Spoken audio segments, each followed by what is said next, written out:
I want to really know is when did you move to Australia? I came to Australia August 2018, Right. and I moved from Abu Dhabi. So it was me and my kids who came, and then my husband joined us 3 months later. So you lived in Abu Dhabi, but your upbringing was in Pakistan. Yes. And I lived in Pakistan for Yeah. 24 years, got married, and then moved. So I'm practically telling my age. That's all right. That's all right.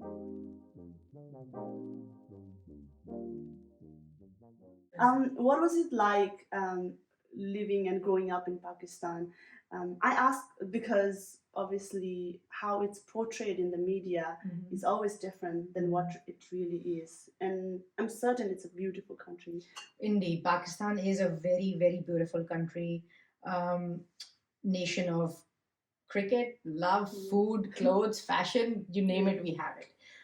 Political reasons are always there, and I'm not at all a political person. I don't like talking about politics because I feel politics divides us. So I believe in humanity, I believe in love, and that's what I follow.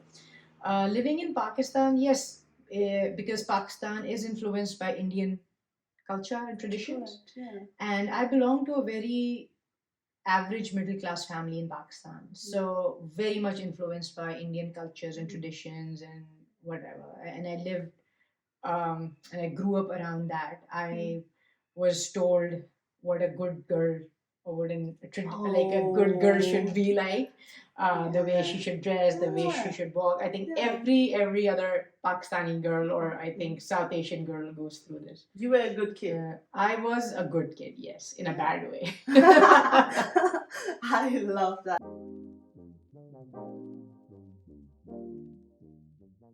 My first salary in Tasmania was $10, and I was volunteering at Beacon Foundation, and I used to get $10 every Tuesday for fuel. So $10 an hour, or no, just $10 for the whole for the 6 hours. and trust me, those $10 were everything for me because I could see I would use that money for fuel as well. I would use it to buy fruits as well. But I think that had made me more grounded and compassionate, and felt it made me feel the pain of other people, and I it's okay. It was a awakening journey for me, and I cherished every moment of it. I've learned a lot.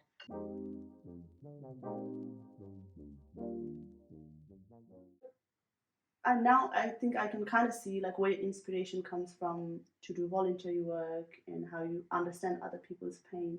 Um, I was really, really taken aback because I think in 2020, Embassy of Nepal, they had like released some stats saying that 5 Nepali students that obviously we've lost to suicide and stuff, and we still very much. I think I can speak for like at least for our community. Like there is a culture of silence in regards to those kind of thing.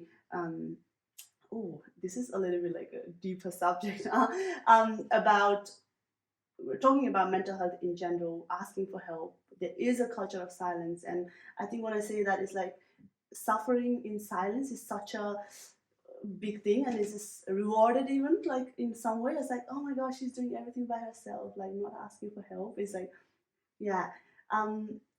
What was your experience like? What do you say to that? Like, how can we even change that?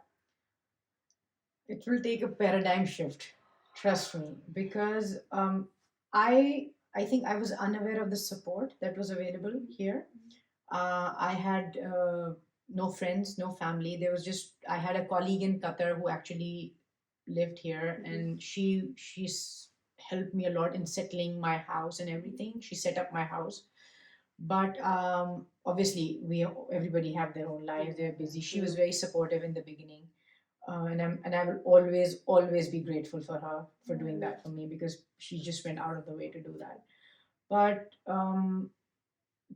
like what you said about the culture of silence, nobody actually acknowledge mental illness at all because they think that mental illness is a privileged illness. a common person cannot suffer from illness because it's depression, anxiety, and It's not, whatever. yeah, not real. It's not real. But I say that your hand hurts, you go to the doctor. But when your brain hurts, why are you shy talking about it? Absolutely. The problem again with our people is that when I will confide in some person, they cannot keep things to themselves. Trust is the biggest issue amongst humans. Yeah. And I mean, I don't know, I cannot explain that, but that's why people are afraid to ask for help, because they are afraid of being judged. They are afraid of being, how people will think about them. Like when I asked for support, I was told that if you will go see a psychologist here, it will be reflected on your visa. You might get you might not get the visa because you're going to see a psychologist. And I was like, no, my life is a priority. If I'm healthy, my kids will be healthy. If I'm suffering from mental illness, they will be affected. My house will be affected. Everything will be affected. Right. Yeah, I actually, when you said that, like, people have trust issues, because I do remember, I don't know if it's a quote or someone said it to me. It's like, if you tell your problem to someone, it's like a lot of people would be happy that you have it, and half of the people won't even care. Yeah. But that's why people are afraid to ask for help. And I believe that, I have never embraced the fact that I am a community leader. Like, I've been titled as a community leader, I'm happy. But I always thought of myself as a servant of God. And that's why where I get that empathy for people, because I have always prayed to Allah to give me the strength to serve His people, right? So I talk about my mental health because I want everybody to know that everyone has mental health issues, whether it's Barack Obama or whether it's any minister here. People, we are humans at the end of the day. Right? Everybody suffers from mental health issues, and especially with after COVID, isolation, separation from families, people dying, not recovering, staying at home. Mental health is real thing, and it's important to tell people that it is okay to talk about your mental health. It is okay to go and seek help. It's important to seek help. Absolutely. In that one, I think there was a student, I won't say the name, who was saying that obviously had like academic pressure, employment pressure, plus homesick. She didn't even know that she was suffering from depression. Like, it didn't cross her mind. It didn't even cross her mind to ask for help. And I think it's also important to seek help outside of our community. Maybe like if within the community, if we don't have it, like reaching out. For me, like, obviously I'm from Nepal, so maybe reaching out to someone in organizational help, which a lot of people don't know as well, because they don't seek out, right? I don't know if there's a solution to that, people who don't seek out help. We need to build that safe space for people to talk. Like, for example, if you know me, you see how vocal I am, right? Or you see me going out, meeting places. But if you notice that, Aimen is quiet, she's getting isolated, you can go out and check and ask me, are you okay? Do you need, is there anything I can do? Because that's what friends do. They go, they check out on people. And this is how we can build that safe space for other people. And it will, again, I said, it will take time, but somebody has to take the step. We have to normalize talking about mental health, right? Any what way. That's why I'm always sharing on my socials that it's okay to talk about mental health. I suffer from mental health, and I know a lot of people. I have a friend, she is in Doha. She has won an award for the best cookbook in Paris, and she also talks about mental health, because people start judging you for no reason, right? The thing that I told you before we recorded the podcast, right? I mean, I just said one thing and she just judged me that I'm supporting one particular community. It's not like that. Yeah. Somebody even said, "Oh, Aimen is not racist." Yeah. Right? Yeah. So it's very easy to say something to someone and then ruins somebody's day, right? So we have to be very mindful of what we say, what comes out of our mouth, because words have energies, they have impact. Like we can control what we can do, even though. That's why I have actually stopped judging people, and it's a big. I feel very good about it. It's again, it was an awakening for me. I've stopped judging people. I don't judge anymore. I think I like to say I don't judge people, but then it just sometimes it just happens. It's not like you have to consciously try not to judge them, because it is an effort.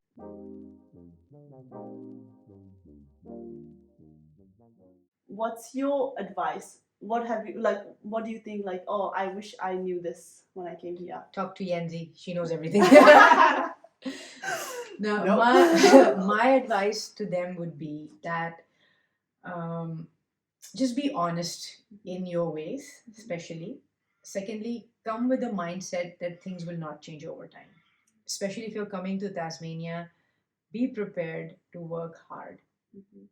What if you can work hard, like say on a scale of 1 to 10, you have the capacity to work hard till level 9, try to work to level 10, and be very, very, very mentally strong, because Tasmania is a state. The dynamics of the states are things move slowly here, right?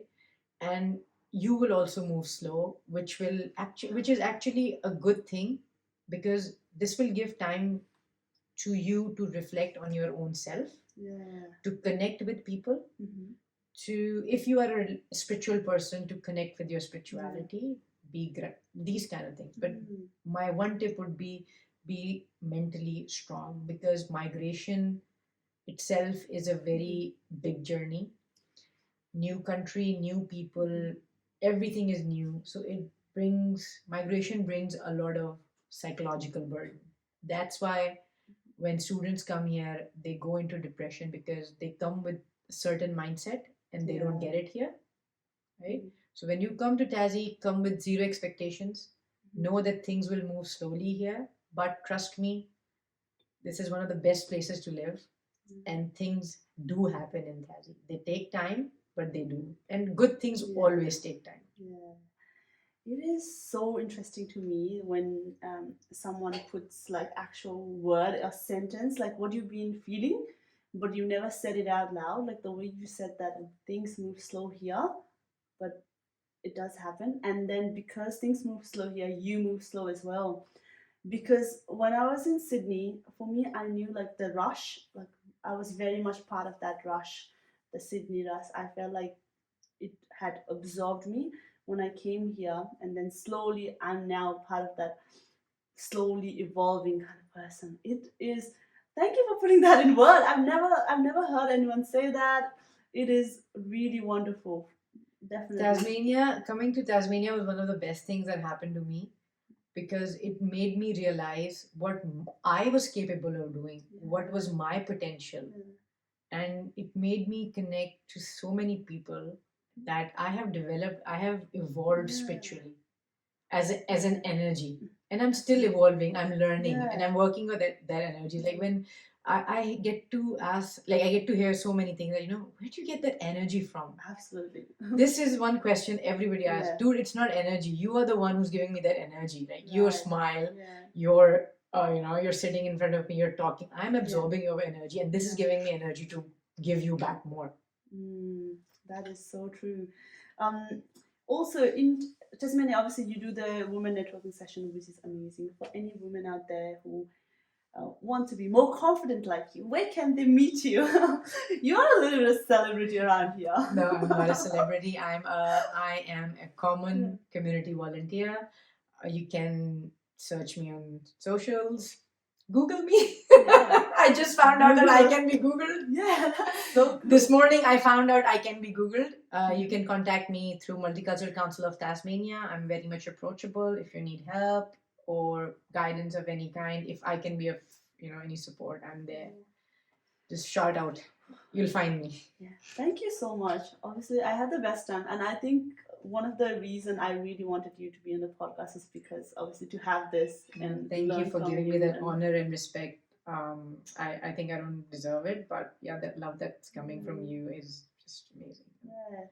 Thank you so much. And I hope anyone who is listening, I hope you had a good time with us. And even if this one person, I always like with all the like podcasts or any video, I always think like it doesn't need to reach heaps of people. It just needs to reach that one person who needs it. It's for yeah. anything. Yeah. It is the work that I do, Yeah. the advocacy that I do, the volunteer work that I do in my life. If it has impacted one Yeah. soul, even I think I Yeah. have served my purpose on the planet. Yeah. Because people learn from other people and Absolutely. they grow.